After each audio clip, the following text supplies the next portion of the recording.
Hey, this is Tanvardhan Verma. Welcome to Class Above. एक good news बताऊं, आप जल्दी ही इंडिया के जंगलों में चीता को भागते हुए देख पाओगे। Thanks to government of India, चीता वापस री इंट्रोड्यूस हो रहे हैं इंडिया में।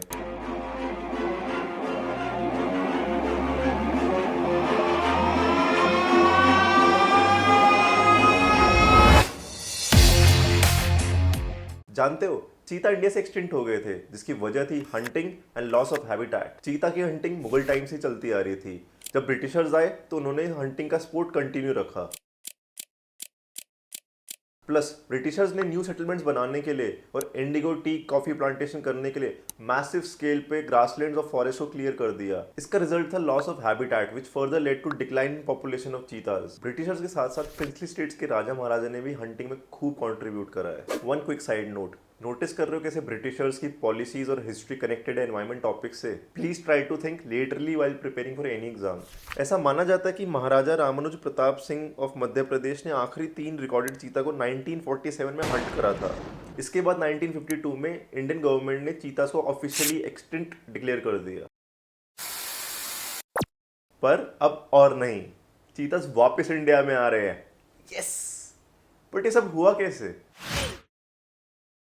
गवर्नमेंट काफी टाइम से चीता रीइंट्रोडक्शन का सोच रही थी। इसी के चलते wild life institute of India ने एक प्लान बनाया चीता को रीइंट्रोड्यूस करने का फ्रॉम अफ्रीका टू इंडिया। ये प्रपोजल अप्रूव हो गया और नाटका नेशनल टाइगर कंजर्वेशन अथॉरिटी ने proper action plan for introduction of चीता इन इंडिया बनाया। अब अकॉर्डिंग टू द प्लान, नाटका अगले 5 ईयर्स में 50 चीता रीइंट्रोड्यूस करेगा from Namibia and South Africa to India. ये रिलोकेटेड चीता इंट्रोड्यूस करे जाएंगे मध्य प्रदेश की Kuno Palpur wildlife sanctuary में। Please remember this fact because it can come as a statement in your exam. आपको बता दूं, नाटका वही ऑर्गेनाइजेशन है जो टाइगर कंजर्वेशन और प्रोजेक्ट टाइगर को ओवरलुक करती है। अब एक बहुत ही इंटरेस्टिंग चीज, ये वर्ल्ड का सबसे पहला ट्रांस कॉन्टिनेंटल चीता रीलोकेशन प्लान है। अब नेक्स्ट सेक्शन में देखते हैं चीता से रिलेटेड कुछ इंपॉर्टेंट फैक्ट्स जो आपको पता होने चाहिए। सबसे कॉमन फैक्ट जो आपको पता ही होगा, चीता वर्ल्ड का फास्टेस्ट लैंड मैमल है which can reach up to speed of 80 to 120 kilometre per hour. पर आपको शायद ये नहीं पता होगा कि चीतास बिग कैट फैमिली में बिलोंग नहीं करते। बेसिकली बिग कैट फैमिली हम पेंथेरा जीनस स्पीशीज को कहते हैं, जिसमें आते हैं आपके लायंस, टाइगर्स, जैगुआर्स एक्सेट्रा। पर चीता आपका पेंथेरा फैमिली से बिलोंग नहीं करता, बल्कि बिलोंग करता है एसिनोनिक्स फैमिली से। थोड़ी बहुत चीटिंग तो चलती है। आपको बता दूं, चीता एसिनोनिक्स फैमिली की लास्ट स्पीशी है जो अर्थ पे बची हुई है। अब देखते हैं चीता की डिस्ट्रीब्यूशन और हैबिटेट के बारे में। वर्ल्ड में सिर्फ 2 तरह के चीता मिलते हैं, Asiatic cheetah and African cheetah. Same, but different.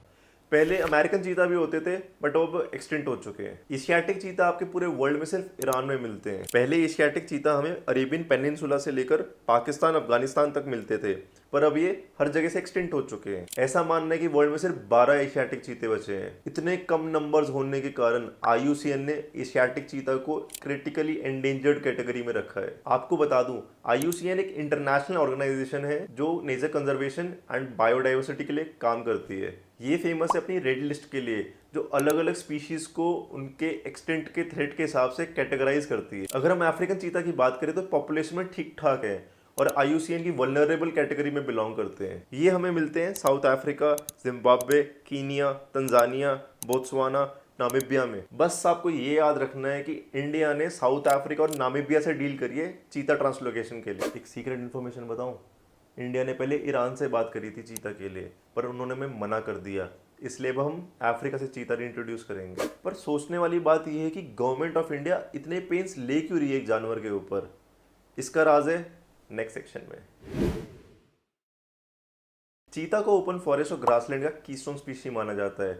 अब एक कीस्टोन स्पीशीज बहुत ही इंटरेस्टिंग और इंपॉर्टेंट कंसेप्ट है। कीस्टोन स्पीशीज वो होते हैं जिनका आसपास के नेचुरल एनवायरनमेंट पर बहुत ही इंपॉर्टेंट और बहुत ही ज्यादा इन्फ्लुएंस होता है। इनका रोल इतना इंपॉर्टेंट होता है कि मानो पूरा एनवायरनमेंट इनके ऊपर डिपेंडेंट हो, इसलिए इन्हें कीस्टोन स्पीशीज कहते हैं। कीस्टोन का मतलब होता है ऐसा पत्थर जिसको हटाने से पूरा स्ट्रक्चर गिर जाए। इकोलॉजी में भी सेम कंसेप्ट है। ये ऐसी स्पीशीज होते हैं जिनको हटाने से पूरी लोकल इकोलॉजी कोलैप्स कर जाएगी। ये स्पीशीज एक तरह की ग्लू है जो अपने एनवायरनमेंट में ऑर्गेनिजम्स, प्लांट्स और एनिमल्स को बांध के रखती हैं। क्योंकि चीता एक कीस्टोन स्पीशी है, एक्सपर्ट्स का मानना है कि इनके रीइंट्रोड्यूस होने से इंडिया के ड्राईलैंड और ग्रासलैंड इकोसिस्टम में काफ़ी इंप्रूवमेंट आ जाएगी, क्योंकि ये फूड चेन में एपेक्स प्रेडेटर है। इनके री इंट्रोड्यूस होने से वाइल्ड लाइफ डाइवर्सिटी एनहांस हो जाएगी। चीता के ऊपर जो प्लांट्स एनिमल्स डिपेंडेंट है उनकी पॉपुलेशन इंक्रीज हो जाएगी। चीता री इंट्रोड्यूस करने का एक बेनिफिट और है, लोकल टूरिज्म काफ़ी इनहांस हो जाएगा, जिसकी वजह से लोकल डेवलपमेंट और ग्रोथ में काफ़ी तेजी आएगी। इसका बेस्ट एग्जांपल है अफ्रीकन सफारी, जो वर्ल्ड फेमस है। अगर इंडिया की बात करें तो कॉर्बेट नेशनल पार्क, गिर नेशनल पार्क हज़ारों आदमियों को सपोर्ट करता है,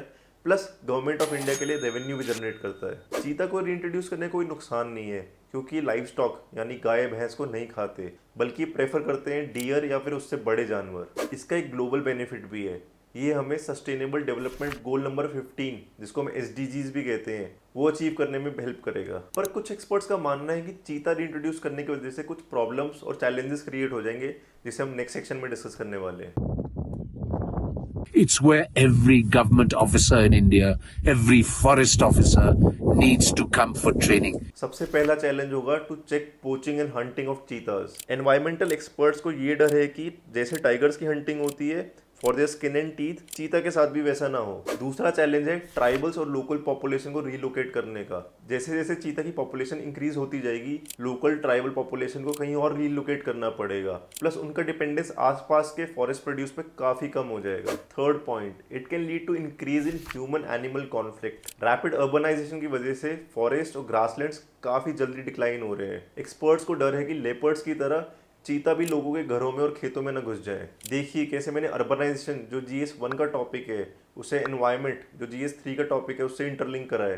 please try to make such kind of interlinkages when you are thinking. Plus climate change एक ऐसा पॉइंट है जिसको आप हर जगह इंक्लूड कर सकते हैं। ऑलरेडी क्लाइमेट चेंज की वजह से डेजर्टिफिकेशन काफी इंक्रीज हो गया है, which is leading to loss in habitat for cheetahs. इसके अलावा एक्सपर्ट्स का मानना है कि एक चैलेंज और है, जो पल्पर कूनों के एग्जिस्टिंग इकोलॉजी और फूड चेन है, वो चीतास के आने से काफी डिस्टर्ब हो जाएगी। You can't do it in India. You don't have the prey. Here we've seen tens of... अब थोड़ा आपकी अंडरस्टैंडिंग टेस्ट कर लेते हैं। Please try to answer these following questions. Consider the following statements regarding cheetah reintroduction in India. First, India plans to relocate cheetah to India from Iran. Second, cheetah are keystone species which belong to the family of tiger and lion. Third, government plans to relocate them to Kuno Palpur Wildlife Sanctuary in Madhya Pradesh.